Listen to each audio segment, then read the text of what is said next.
शिव गोरख योगी। ये एक अटल सत्य है कि जो इस संसार में आया, चाहे वह संजीव हो चाहे निर्जीव हो, विधि के विधान के अनुसार एक न एक दिन उसको यहां से जाना ही पड़ता है।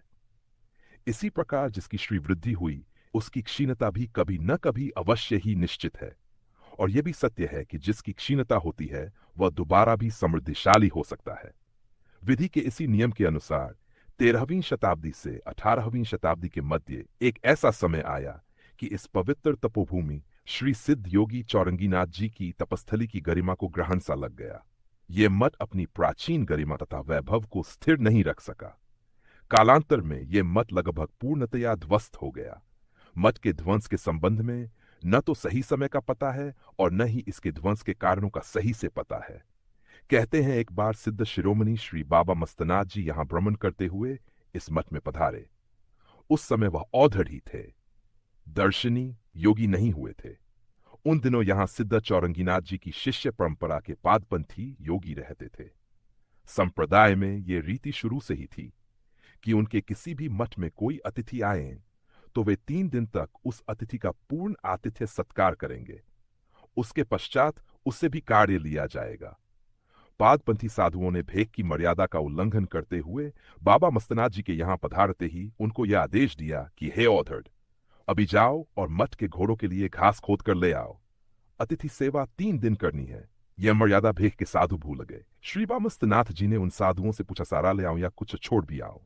बाबा मस्तनाथ जी को इसका कोई दबाव नहीं मिला। आदेशानुसार वह हमठा के घोड़ों के लिए घास खोदने चल पड़े।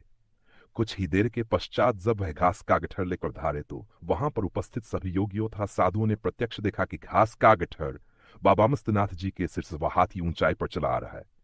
यह चमत्कार देखकर सभी योगियों तथा साधु मजल लिया कि यह तो कोई दिव्य अवतारी पुरुष या फिर कोई करामाती सिद्ध महात्मा है। मठ में उपस्थित योगियों में से एक योगी बहुत पहुंचा हुआ था।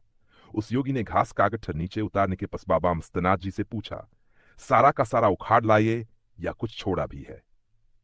श्री बाबा मस्तनाथ जी ने उनके उत्तर में कहा, अड़ाई छोड़ आया हूं। यह कुछ संकेतिक भाषा थी। यह कहकर श्री बाबा मस्तनाथ जी वहां से बिना अन्न जल ग्रहण किए विदा हो गए। सिद्धों की भाषा सिद्ध ही समझ सकते हैं। प्रश्नकर्ता योगी भी पहुंचा हुआ सिद्ध था। वह श्री बाबा जी के संकेत को समझ गया कि अब यहां केवल 2.5 साधु ही बचेंगे और शेष सबके विनाश का समय आ गया है। जनश्रुति के अनुसार श्री बाबा मस्तनाथ जी के श्राप से ही यह विशाल समृद्ध मठ ध्वस्त हो गया था। केवल सिद्ध चौरंगीनाथ जी की पावन अखंड ज्योति को प्रज्वलित करने के लिए 2.5 योगी शेष रह गए। मठ का वैभवशाली रूप, जिसमें भैंस थी, अब वे ही सिद्ध योगियों की पालकियां धर्म प्रचार के लिए यहां से चलती थी, वह सब मात्र स्वप्न बनकर ही रह गई।